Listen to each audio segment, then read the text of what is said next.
realize how long it takes for me to get from Radnor Lake to this corner of Hillsborough Road.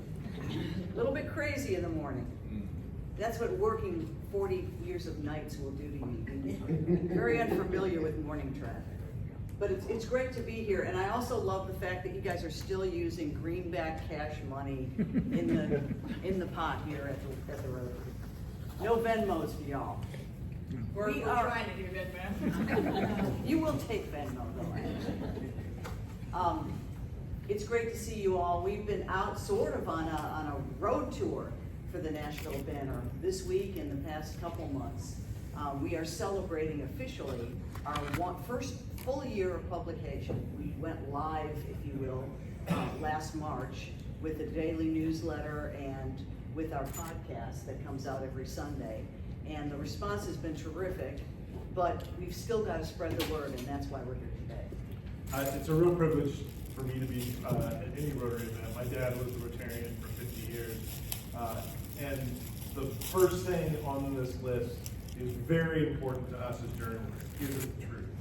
This is something that we think about every single day when we're working, and it's such a I love Rotary in general, but particularly the values of Rotary, of service and of giving back to the community are so important. Really, and just kind of blessed to be here. Thanks for having us. Demetria and I started talking about the banner about 5 years ago, and we were really concerned. I used to work, I was a Belmont graduate, I had interned there. I graduated on a Saturday, had a job on Monday morning at the old afternoon newspaper. And coming up in local news, the thing we looked up a couple of years ago and were really concerned about was all of the news resources that we've lost. The thing Demetria always talks about is how can a place like Nashville, it's grown as much as it has in the last 25 years, have a news, have a local news kind of industry that was better 20 years ago than it is now. And a lot of that has to do with resources. The Tennessean that bought the Banner and absorbed some of that in their newsroom in 1998, had 180 people in that newsroom. You could do a lot of damage with kind of with that kind of firepower. That number is now 60 in the Tennessee newsroom. And the 60 of that, maybe 20 are in the news staff. Exactly. So we're talking 60 total in the business. And so we started talking about where we started looking at around the country at what are the models that are successful? How can we be more deliberate about putting local news resources back into Nashville? Because that's all we've ever wanted to do. This is our home. This is the place we care about. How do we do that? And what we've discovered is that the nonprofit sector has provided more local news in the last 10 to 15 years than anything on the for-profit side. So we're all the growth and it's where all of the innovation has been. And so we went out and started doing the hard work of raising money and raised a couple $1 million to give us the runway to get started. And we built the banner around being free to everyone. And that's a big difference. We don't have a subscription model. We want you to become a member. We would love for you to donate to the banner and give us $10 a month, $15 a month, whatever. But the news that we produce is free for everyone, and that's because we believe that it's important that the public is informed, that we all have trusted, shared information, that we can make decisions. And we talk about kind of little d democratic decisions.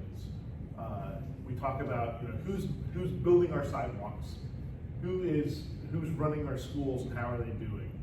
Who are our leaders, and who are they accountable to at both the local and the state level?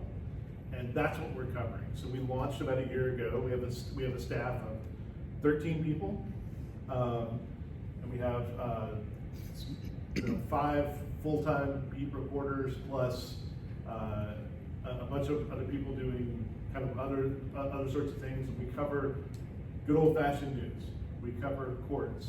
We have somebody sitting in the Clint Cassida trial in the federal courthouse for the next 3 weeks. Gavel to gavel. Gavel to gavel, watching this trial. We cover public safety and criminal justice. Stephen Hale, who's our criminal justice reporter, has a great story out this morning about dog bites and about vicious dogs sort of in Nashville. What happens when you have that interaction between law enforcement and somebody's dog? These are local issues. We have covered a lot of kind of the effects of the new administration and kind of impacts of those policies here in Nashville, but we're not going to cover DC. We're not going to cover the Middle East. We're not going to cover those things. We are going to cover Nashville, and that's what's most important to us. And Steve mentioned beat reporting. That's an old-fashioned notion that is extremely important in my opinion.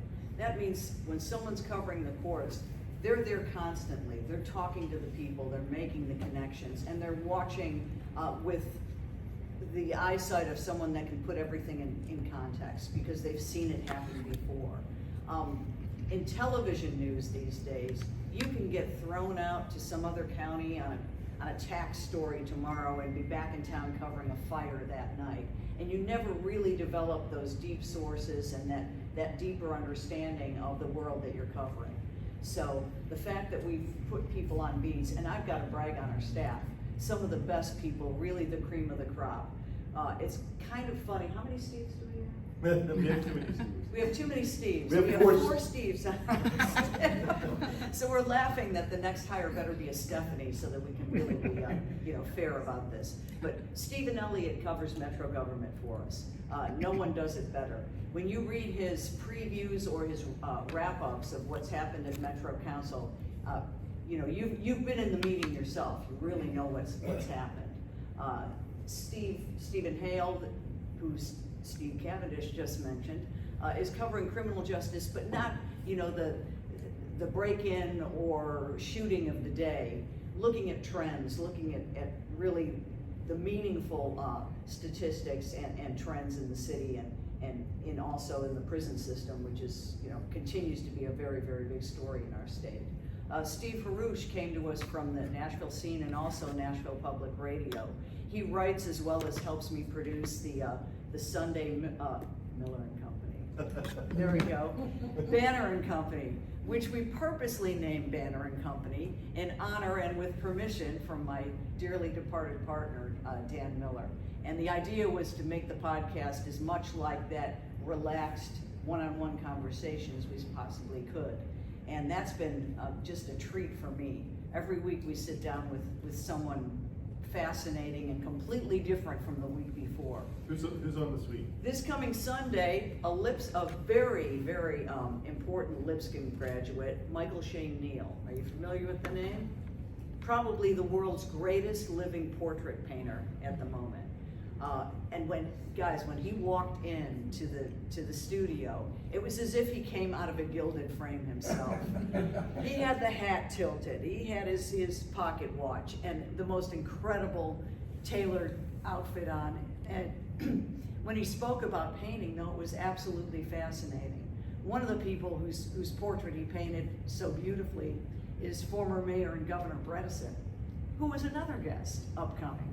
So we'll run the gamut. We'll go from Rose Palermo, divorce attorney to the stars, to portrait painters, and just anyone that has an interesting story. And my challenge is to sit down and get something out of them that you don't already know. And in 30 short minutes, I think we do that every Sunday. We're getting great feedback. We talk about kind of local bandwidth and kind of what can we do to tell more national stories. The challenge that I would make to you guys today is to think about what is your news diet? How are you consuming local news? And what causes you to have trust in something?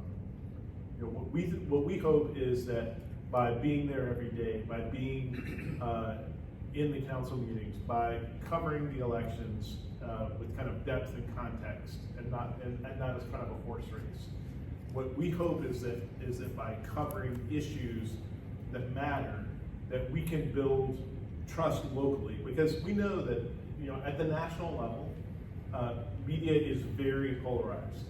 You know, a lot of people can identify themselves by which cable news channel that they want to watch, and that self-identification, the only place that we think, and I think the Pew Charitable Trust, which does a lot of research in this area, has shown is the only way you can kind of overcome that is maybe not at the national level, but at the local level.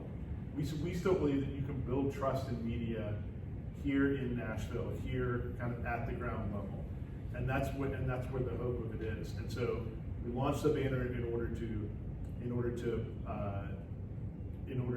be able to bring trust and bring something that we can all have shared information about, and then make decisions. And we may make different decisions individually, but working off of that base of shared information is really, really important to us. And we've earned the trust, I'm proud to say, of some, you know, pretty notable Nashvillians during that 2 years of, you know, pounding the pavement and raising the seed money to get us going. We've gotten some good gifts from individuals and from family foundations. That's opened the door now for us to apply for bigger gifts from larger foundations. The building we're in, the Curb building here, we recently got a $100,000 matching gift from Mike and Linda Curb. So, you know, when you get that sort of stamp of approval, you all know that really helps you get the rest of the crowd behind you. We wish so much. I was in Bell Buckle, Tennessee last night, doing the same sort of thing to a fun group. But we wish so much. They said, when are we going to get an actual newspaper that can be delivered to our doorstep and we can read on Sunday with coffee? You know, that business model just doesn't work anymore. And y'all are business people. You understand that things change. But I said, you can always print the flyer newsletter every morning and have that tangible thing. And believe me, it's well worth reading. The only ask that we would make of you today is come read the banner. We're free. We don't have a paywall. We'll never have a paywall. All we are is news. We don't have opinion. We'll never have opinion. We're never going to endorse a candidate. We're never going to tell you sort of and try to put our thumb on the scale of kind of here's how you should think about this issue. Give us your email. We'll show up on your doorstep every morning with an email newsletter that's some of the highlights of the news of the day. We'll give you a couple of in-depth, bigger pieces, and then we'll give you some smaller stuff as well. And we hope that you like it. We hope that you'll come back to us, and we hope that if over time, if we build trust with you guys, that you'll want to become a member and support the banner, because we think that, you know, little by little, we can grow this into something that can really put more news back into Nashville. A lot of people are like, how in the world did you get the banner name? You know, didn't someone important own that? Well, they did, the Gannett Corporation, and they just let it go. When Gannett bought the original banner, they had all of the rights to all the files. The archives, the physical archives, are at the National Public Library. If you want to go back and look through 100 years of old Nashville banners, you can do it there. All the old photo files, all the old war clips are all there. But they let all the IP rights go. And so Bruce Dobie, who started Nashville Scene, is on our board, picked it up a couple years ago and gave it to us because it was just sitting there. And I have a lot of affection for the banner because I used to work at the original banner. But by naming ourselves the banner, for a lot of people in this in this room, that means news. You know that meant a newspaper or a news organization. So if we named ourselves the Bugle, the National Bugle, we'd spend a year trying to tell people what's the Bugle. But by calling ourselves the banner, it kind of gets us around that, and that's been really, really nice. And we also adopted with great affection the eagle. Y'all remember the masthead featured an eagle, but the problem was there was not a high resolution, very fine version of that anywhere, because all those plates, or however they did that in those days, they were gone or too used to reproduce. So Steve located a woodcut artist in Upper East Tennessee. Is in Bristol. In Bristol, Tennessee. And this guy painstakingly, talk about the canoe maker, woodcut us a new version of the Banner Eagle. And it's interesting. It has a few little changes in it. The top of its flag here is actually a quill to denote, journalism and writing. And it turns out that the artist, this woodcut guy, is the same one that does the artwork for the Burt's Bees chapstick. You know, that old wrinkly wizened man and the bees. So this is quite a cool Tennessee connection as well. It was a lot of fun. That's been one of the real kind of like fun kind of sidelights of putting this whole project together. Yeah, and I've told him I need that guy on the podcast to talk about how long it takes to woodcut an eagle. We can sit here and kind of go back and forth. But what kind of questions do you guys How have? does a podcast work? It's super easy. Someone comes in, sits down across the table. I mean, some podcasts are produced with a Zoom call, and that you can I'm easily. also, I get your daily news, Uh-huh. but how do I access them? Oh, okay. The podcast, you will see a link to it in a newsletter on Sunday, but if you have any sort of a podcast application on your phone, on the iPhone, there's a little icon that's like purple. She's showing you right now. And it will pop up and you just search it, Banner and Company. And you can listen to it right there on your phone. We purposely designed it to be right around 30 minutes because I think, that's a merciful amount of time on a treadmill, or it's a decent walk around Radnor or Mortar Park or wherever you take your walk, and you're not going to be stuck in the driveway listening to the rest of it or not hearing the end of it, because the end of our podcast always has kind of a fun little feature, a secret question. So we've had, like I said, a bunch of guests, and recently when we were on a long drive, my husband, I said, why don't you listen to some of the stuff I'm doing? And after we were done on this trip, he said, actually, that's a really good podcast. How are you getting the word out to people? If we give you a card with our email address on it, will you put us on the list? Absolutely. Sure. And there's also, if you want to go to NashvilleBanner.com, there's right at the very top there. If you just click on the newsletter, it'll give you a little field, and you can just put your email right in there. What time does the newsletter come out? 6:15 in the morning. So, a couple of questions about news is a huge subject. You got sports, and you got government affairs, and you've got crime, and you've got schools, and all sorts of things. And areas around the central city often feel left out by the central news organization because there's so much news in the city, and the surrounding areas don't get covered as well. So, and then there's also just the plain business news, like the Nashville Business Journal. Sure. What niches are you most focused on, and how far out are you?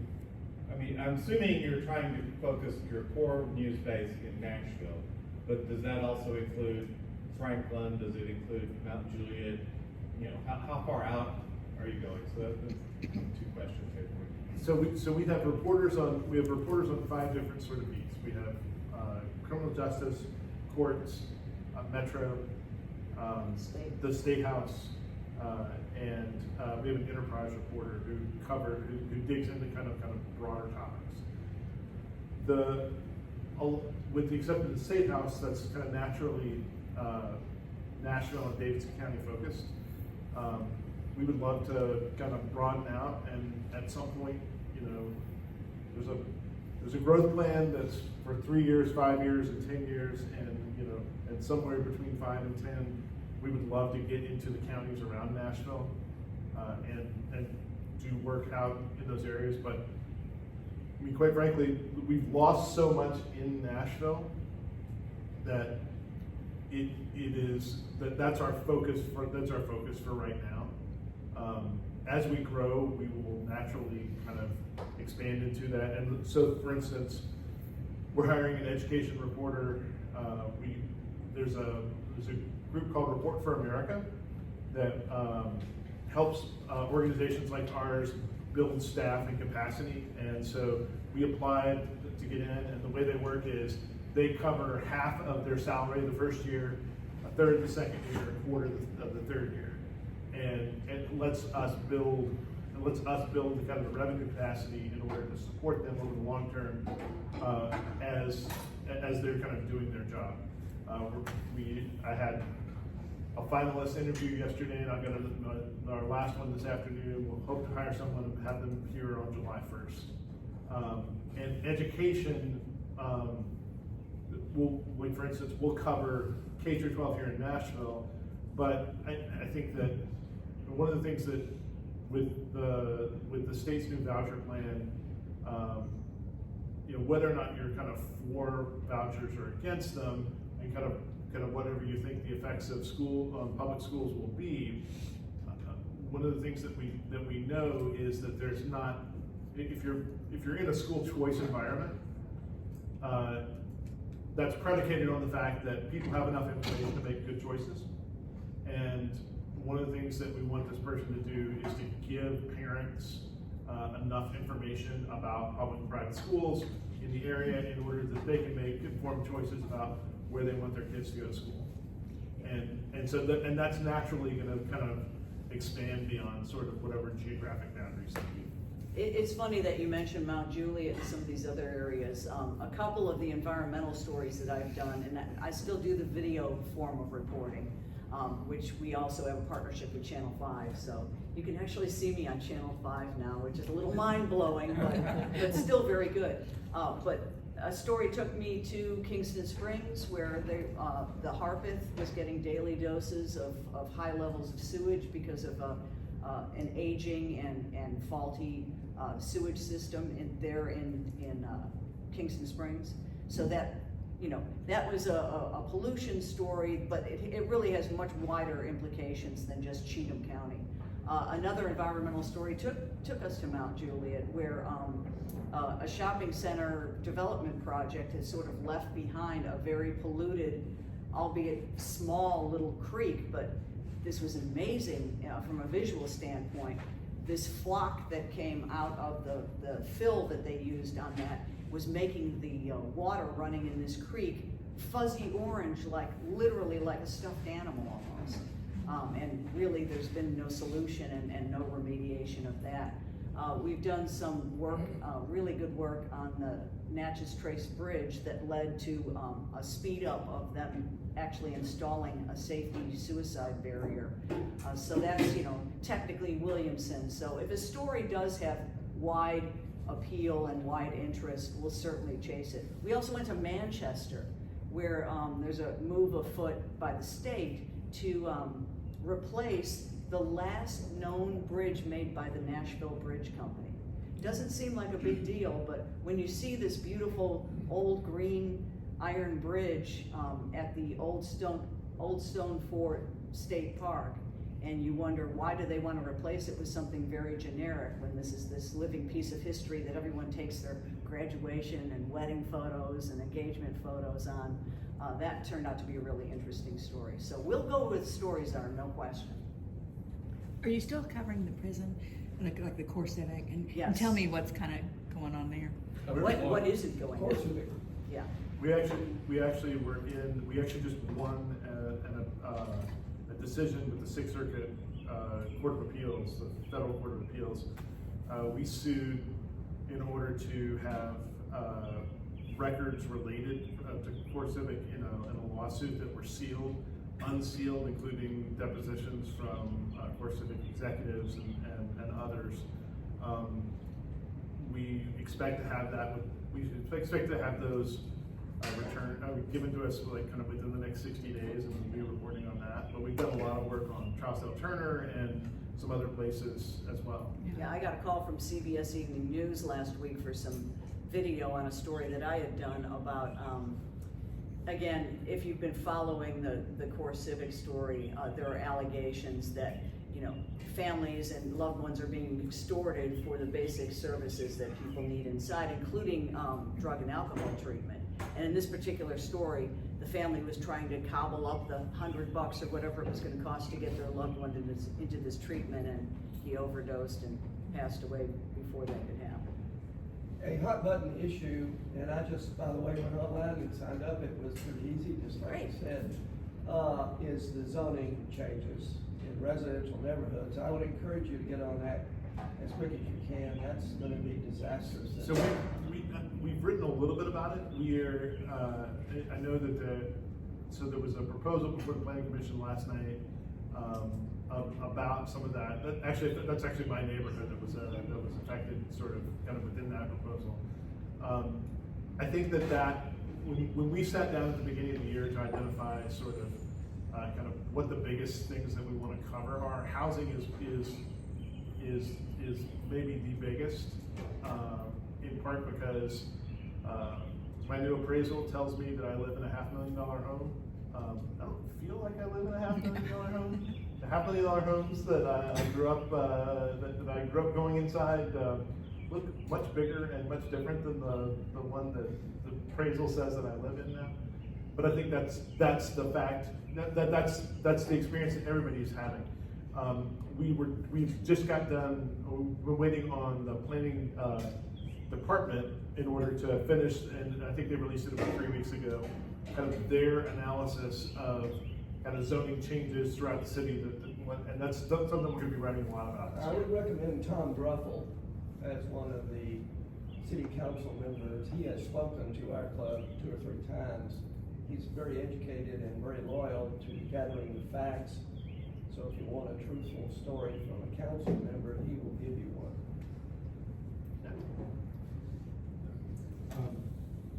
I know the news looks at what's happening today.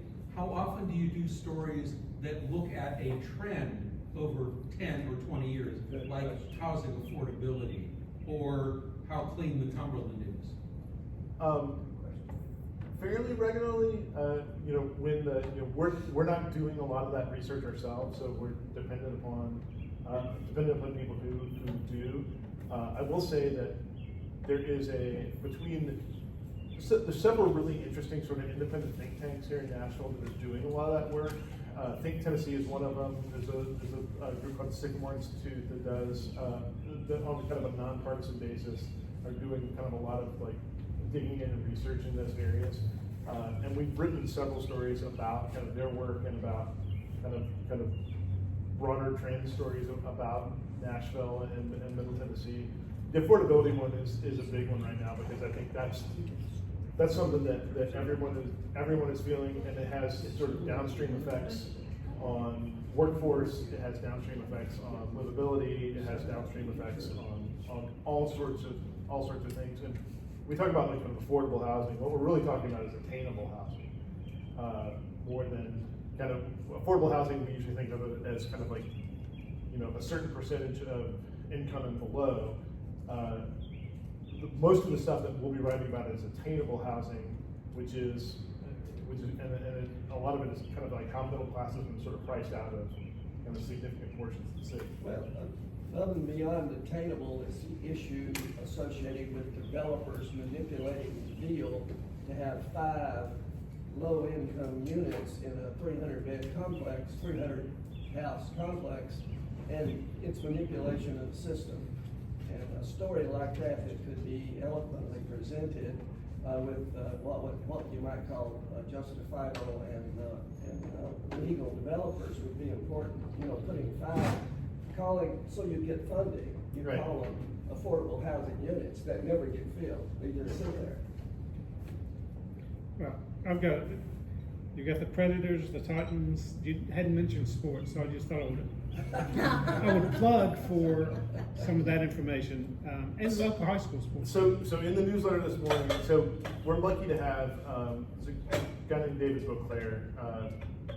David has been a long-time sports writer here in town, who's on our staff, and we lean on him from time to time. He wrote a really good piece this week about ahead of the draft. We don't cover teams, and we're not going to cover a lot of sports. But he wrote this great piece about how about 50 years ago, TSU put 5 players in the first 2 rounds of the NFL draft. And it was a really good piece. Of course, the biggest one, you guys, if you're football fans, remember Ed Toothall Jones, Yeah. big lineman, who played for the Cowboys, who all pro for years.